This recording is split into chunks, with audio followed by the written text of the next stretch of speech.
नमस्कार प्रेक्षको, C news Pune वृत्तदर्शनमध्ये आपले स्वागत। पुण्यातील कोथरूड येथील म्हातोबाची टेकडी त्या ठिकाणी ज्या वनांना आग लागली त्याची पाहणी चंद्रकांतदादा पाटील यांनी केली आणि ज्या प्रकारे ही आग लागली त्याचा पूर्ण पोलिसांमार्फत तपास घेण्यात येईल आणि अशा प्रकारे वनांचा नाश करणाऱ्या व्यक्तींचा शोध घेऊन त्यांना कडक शासन करण्यात येईल असं चंद्रकांतदादा पाटील यांनी सांगितलं। एका बाजूने पुण्यातल्या टेकड्या बिल्डर संपवत चालले तर दुसऱ्या बाजूने टेकड्यांवरची झाडं अत्यंत विकृत मनस्थितीतली लोक तोडायला लागली, जाळायला लागली।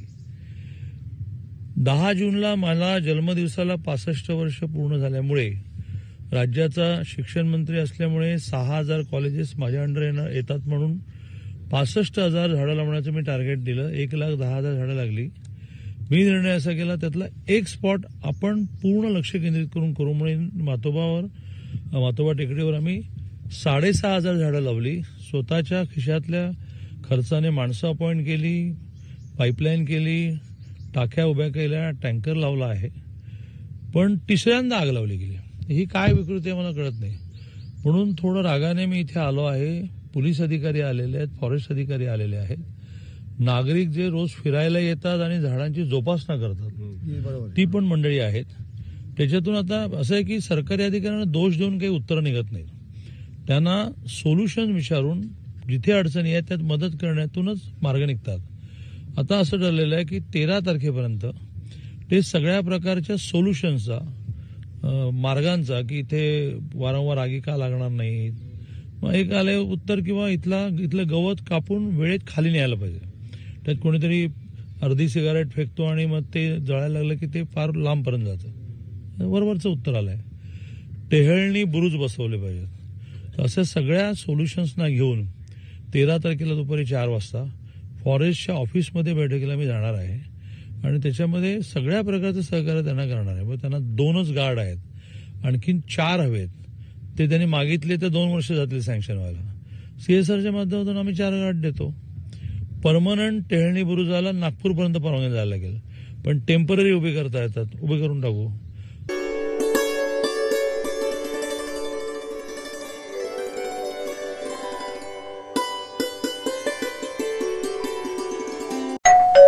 अहो उठा ना, ऑफिसला नाही का जायचं? अगं मला आज फ्रेशच वाटत नाही, काही करायची इच्छाच नाही। अहो मग तुम्ही आजपासूनच न्यू युनायटेड फार्मसीचे गुड मॉर्निंग चूर्ण घेणं सुरू करा। अपचन, मलावरोध, बद्धकोष्ठ, आम्लपित्त आणि पोटाच्या तक्रारींवर खात्रीशीर आयुर्वेदिक उपाय गुड मॉर्निंग चूर्ण। 35 वर्षांपासून सगळ्यांच्या पसंतीचे गुड मॉर्निंग चूर्ण औषधांच्या प्रत्येक दुकानात मिळते।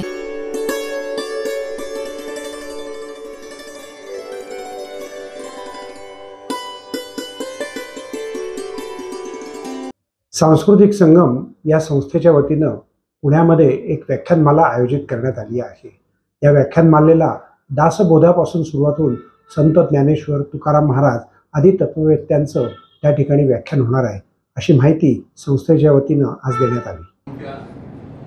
मैदानावर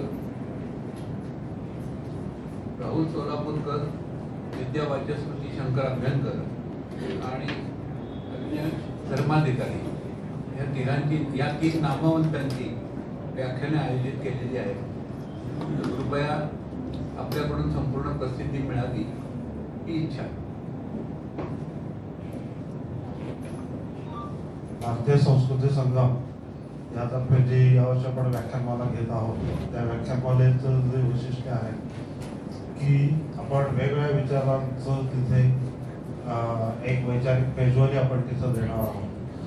त्यासाठी ही जी मेजवानी देणार आहोत त्यासाठी मोठ्या प्रमाणावर लोकांनी येणं अपेक्षित आहे। त्यासाठी प्रचार प्रसिद्धी तर आपण करतोच आहोत, पण पत्रकारांच्या माध्यमातून जी प्रचार आणि प्रसिद्धी जी होते त्याचं महत्व आणि त्याचा सर्वदूर प्रसार जो होतो तो फार महत्वाचा आहे। त्यामुळे आजच्या या पत्रकार परिषदेचं हे खास वैशिष्ट्य हेच आहे की पत्रकारांनी याला पुढाकार द्यावा की ही जसं पुण्याचं सांस्कृतिक महत्व आहे वैचारिक, तसंच ही एक आपण कोथरूड त्या भागामध्ये एक वैचारिक चळवळ उभी करतो आहोत। हे 35 वर्ष आपण काम करतो आहोत, पण यावर्षी आपण हे मोठ्या व्यापक स्वरूपामध्ये हे काम चालू केलेलं आहे।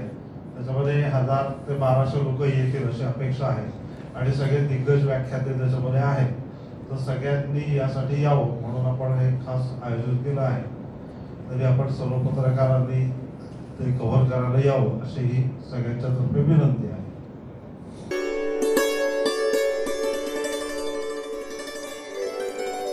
रोटरी क्लबच्या वतीनं पुण्यामध्ये जे साहित्य संमेलन झालं त्यामध्ये अशोक नायगावकर यांनी धमाल आणली. त्यांनी त्यांचे किस्से, कविता आणि वैशिष्ट्यांसहित सादरीकरण केलेलं प्रेक्षकांना सुखावलं. जाणून घेऊयात त्यातील काही किस्से. ज्यांना या वर्षीचं रोटरी व्होकेशनल एक्सेलन्स अवॉर्ड देऊन सन्मानित केलं जातो हे आपल्याला शीदनमुळे कळलं. कारण बालभारत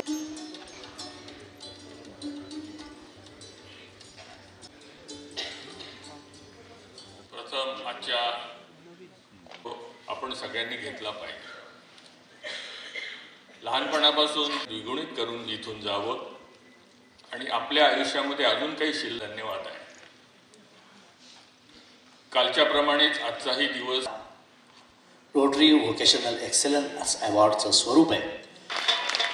उपर्ण, वेलदोड्याचा हार, मानपत्र आणि सन्मान चिन्ह देऊन ज्येष्ठ व्यंगचित्र संमेलनाध्यक्ष आणि ज्यांचा आता माझं पामाराच्या हस्ते मोठा पुरस्कार दिला गेला. कारण एकदा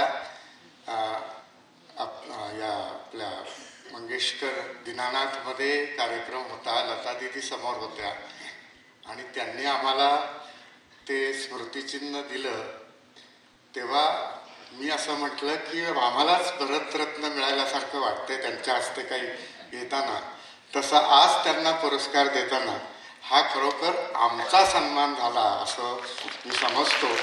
आणि या सन्मानाची महाराष्ट्र सरकारनं किंवा राष्ट्रीय पातळीवर शिद फडणीसांसारख्या जागतिक स्वरूपाच्या व्यंगचित्रकाराची मोठी दखल घ्यावी अशी मी आपणा सर्वांतर्फे मी सदिच्छा व्यक्त करतो. रोटरीच्या तर्फे म्हणजे मराठी भाषेला हा अभिजात भाषेचा दर्जा मिळाल्यानंतर रोटरीचं पहिलं संमेलन होते आहे ही अतिशय शुभसूचक अशी गोष्ट आहे. तुम्हाला सांगतो,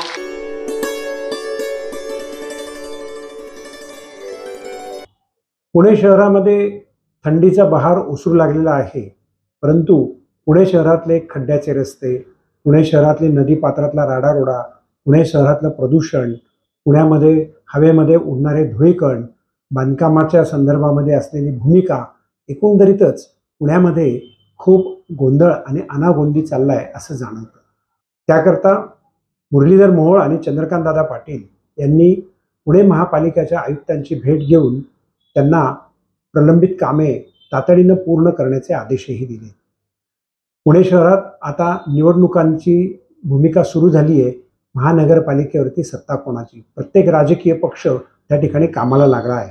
येत्या 22 तारखेला कोर्टाचा जो निकाल लागेल त्यानंतर पुणे शहरात कदाचित निवडणुका होतील म्हणून राजकीय पक्ष त्या ठिकाणी कार्यरत झाली आहेत. आता यावेळेला काय उत्तर द्यायचं पाहत रहा सी न्यूज पुणे वृत्तदर्शन.